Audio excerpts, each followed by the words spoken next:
Hey, Steve Saretsky here. Welcome back to the show. I want to walk you through this week some changes that's happening on the BC government level, particularly as it pertains to BC housing.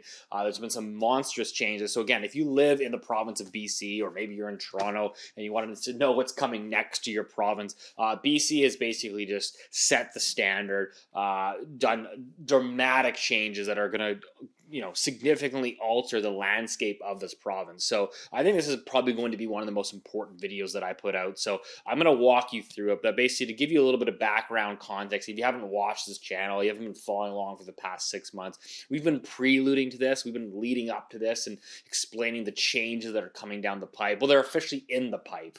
The legislation has now passed, and all municipalities in the province of BC are going to have to update their zoning bylaws by June 30th of next year. June 30th, 2024, all municipalities are going to have to update to accommodate this new housing that is coming. And so I'm going to walk you through all that because, again, I think these are monumental shifts in this housing market. And so remember that zoning is historically always done at the municipal level. Municipalities dictate zoning, right? So if you want to put up a new condo tower, usually you have to go through a very painful rezoning process. There's public consultations.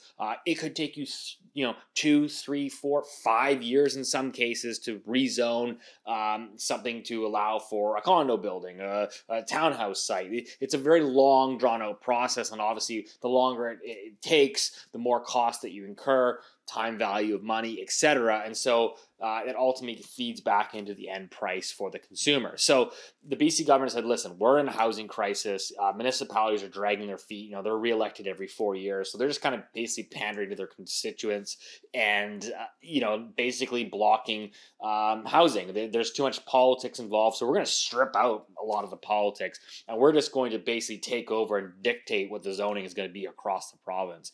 And that's basically what they've done. And so they've done two drastic things on the zoning side. It was one, they basically eliminated single-family zoning across the entire province, and they've mandated higher density towers basically around transit stations. So again, hold on, I'm going to walk you through that. So the multiplex thing, first and foremost, I think is one of the largest things. I find it very fascinating. Auckland in New Zealand did this, and there's been some interesting results showing, a decline in rents, a decline in home values. And again, how much can you ascribe that all strictly to, new supply and zoning? Such a gray area. People will manipulate data to get it to show whatever they want to show. But I think there's no question that structurally we've been underbuilding in this province and really in this country over the last decade plus. So, something had to be done. Again, you can agree or disagree with the policy. That's not what this video is about. But it's really just about walking through and discussing the magnitude of the changes, which is that, again, most of the land, and I live here in the city of Vancouver, most of the land in the city of Vancouver is zoned residential. It's zoned residential single family. Okay, there's no official community plan that says, here's how we're going to build housing. It's single family. And so the city is, slowly allowed duplexes, but it's really just a drop in the bucket in the grand scheme of things. So the new changes, single-family zoning has been eliminated. And what that means is, you can still build single-family houses, but you cannot discriminate against someone that wants to do 2 units or 3 units or 4 units or in some cases 6 units. And so basically, if you own a single-family lot anywhere in the province that's 3,000 square feet or less, you can build a minimum of 3 units on that, okay? You can figure out how you want to do the structure. Maybe it's a triplex, however you want to do it. Minimum of 3 legal units. If your lot size is greater than 3,000 square feet, you can build 4 units on it, okay? So again, standard lot size in Vancouver, here in the city of Vancouver, is about 4,000 square feet. So a standard lot in the city of Vancouver is now going to be allowed to build 4 legal dwelling units. So I suppose you could do, what I did in Calgary, which is, a legal fourplex. You could have 4 separate dwelling units on this property, and decide how you want to do them. Now, again, if you've got a lot now that is, within 400 meters of a transit station, a bus stop, and is larger than 3,025 square feet, which is pretty small lot, you can build up to 6 units. Okay, so what they're saying is, listen, municipalities, this is the minimum requirement. This is the new legislation. You're going to have to update your bylaws. If somebody owns a standard lot in the city of Vancouver or the city of Richmond or the city of Burnaby or the city of North Vancouver, and they got a 4,000 square foot lot, they are legally allowed to build 4 units, and you can't force them to go through a rezoning process. You must immediately allow this kind of housing. And again, if somebody wants to build just a single family house, you can still do that too, or you can still build a duplex, or you can still build just 3 units, but you can't outright decline them anymore. It's an auto, basically more or less an auto approval. And so again, these are massive changes. They've also done that there's a minimum requirement that you must allow. If somebody wants to add one of the two, they can either add a basement suite to their house, or they can add an ADU, an accessory dwelling unit, which is basically a laneway or a coach house at the back of their property. You have to allow one of the two. Again, either a suite or lane. So these changes are massive. They're going to think about like how you're going to change up these neighborhoods, right? You've got a bunch of single family houses, and all of a sudden like there's a fourplex there, or a duplex, or a triplex. And so the city of and the BC government is seemingly found what could have been a lot of the loopholes, which is like, okay, well, municipal governments could come in and say, well, you could build 4 units, but we're going to like lower the FSR, the floor space ratio of what you can build, the site coverage on the lot. So the BC government has actually set out minimum site coverage for all of this. So the basically the municipalities can't try to get around this. They've kind of figured out the loopholes, and so I do think you're going to get a lot of this density coming through. They've also said you can't discriminate against parking and parking requirements. So you can't force, like, if you want to build a fourplex, you can't have city bylaws that say, well, you have to provide, 4 garages or 4, covered parking spaces. So again, the BC government has kind of figured out what all the potential sort of loopholes have been. I'm sure there still might be the odd one, but this is going to pass all across these municipalities in BC. So again, regardless of where you are in BC, if your city or community is larger than 5,000 residents, this is the legislation now in BC. And so we're going to get to the sort of the financial aspect of it and how that's all going to play out. But the other thing that we have to talk about is the other legislation that they passed, which is the transit-oriented density, TOD, transit-oriented density, which basically is, again, it now is in legislation that if you're within between 200 meters and 800 meters of a SkyTrain line or the West Coast Express, it's a minimum of 8 stories all the way up to 20, right? So if you're within 200 meters of the SkyTrain station and you have a single family house or whatever you have there, you can't. The cities are now required to permit and allow a minimum of 20 stories. Now, again, if you're within 800 meters in this little radius, you have to, it's minimum 8 stories. And so there's, and if you're within a bus stop, within 400 meters of a bus stop, you have to allow a minimum of 6 stories. So again, this massive, and so there's a great chart here, which is kind of outlining the density that they've already sort of approved in these TOD areas, transit-oriented development areas.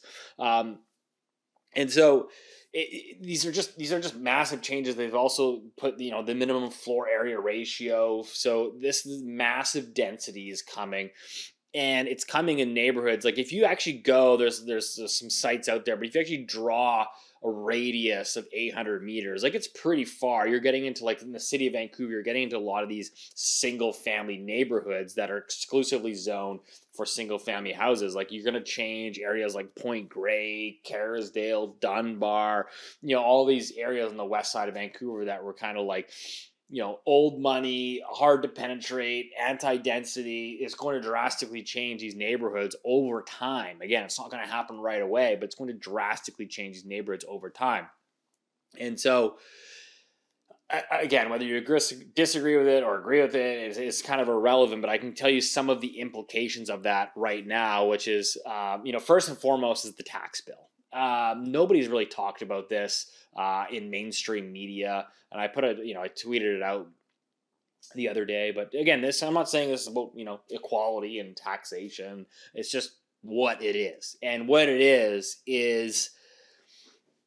BC assessment, which does the assessment values of your property. And at the end of the day, when you get your property tax bill in the mail, it's based off a mill rate of that assessment. So you get the assessment, the municipal governments figure out their tax budget, and they send you a tax bill. And so your assessment plays a large part in what your tax bill is.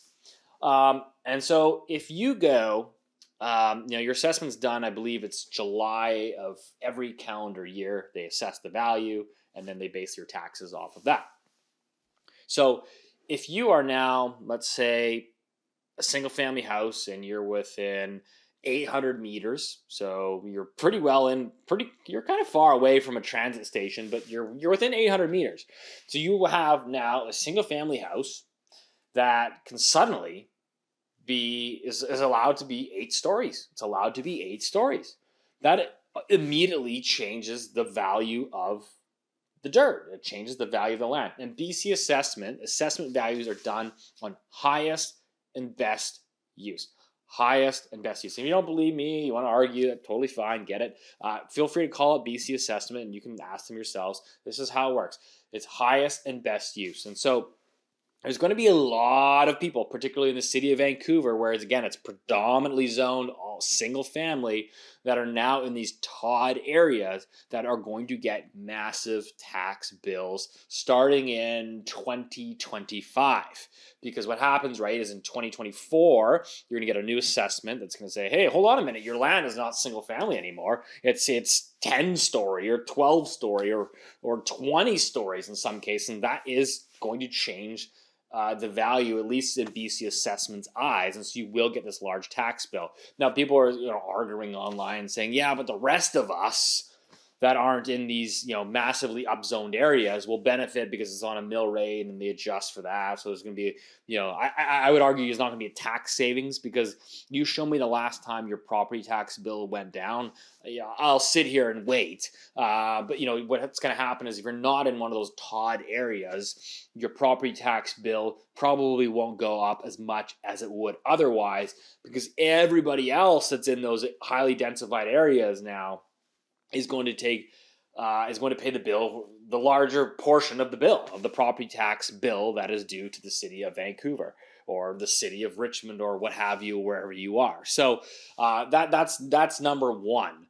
Now, what I ultimately think, though, is how this is going to play out. Everyone's like, whoa, wow, what's going to happen with land values? Here's what I'll say is ultimately, if you own, yes, you're going to get hit with the tax bill, but the reality is like if you own a single family house in one of those areas that just went from single family to 20-story or 10-story or 8-story, you just got a free land lift. So you're going to have to pay the tax bill.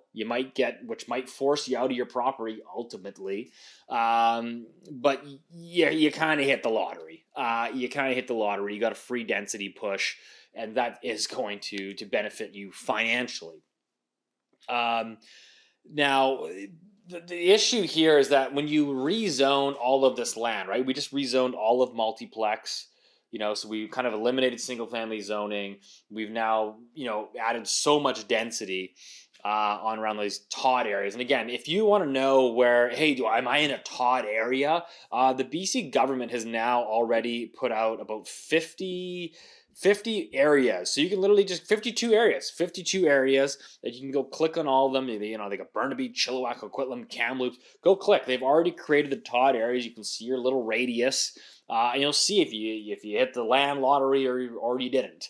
So I highly encourage you to check that out. Again, there'll be a link in the description. You can go check it out for yourself. But if you're in one of these TOD areas and see if you benefited. But when you do upzone all of this land all at once, in an economic downturn where it's really hard to get projects to pencil today just because the cost of construction is so high, It's so high, like it went up so much during the pandemic. And yes, costs have stabilized, but they really haven't come down yet. And the cost of financing is incredibly expensive compared to what it used to be. That A lot of projects are still not economically viable. Um, and so the land lift is not necessarily going to be immediate. Like it's going to be sort of stymied. One of my sort of most respected commercial agent, Dave Taylor here, made a good appointment, which is like land values for development sites over the last 18 months have been declining. And now that you've added all these other potential areas that can be densified, it's kind of like you kind of have a lot of options, right? If you're a developer, you can like what site do I want to buy? Like I've kind of got a lot of options now of what I want to buy. And so there's not really necessarily that immediate land lift. I think what it does is it puts a floor under land values. But there's not an immediate lift, right? So if you think about it, it's like, well, hey, I can build, fourplexes on almost every lot now in the city of Vancouver, but it's like, does that necessarily increase the value? Because you got a lot of options. You can go buy any single family house now. And I would argue that those numbers are still going to be hard to to build them and then to resell them. I don't know how much profit's going to be there. It is kind of uncertain. It's a new product. The economy stinks. The housing market's pretty uncertain right now. So, what I ultimately believe is just a core thesis that if you own land in geographically constrained areas such as Greater Vancouver, you're the ultimate winner over a long period, and this is continuing to play out because we continue to densify, and so those are the real beneficial factors. Again, how much of the supply gets immediately built and prices start falling, rents start coming down. It's going to take a decade.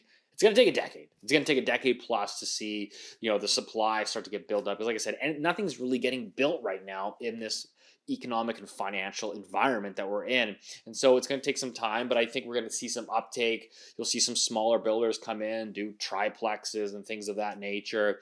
And again, hey, if you get more supply, over time, you can't build a sixplex in 2 or 3 months. It takes time.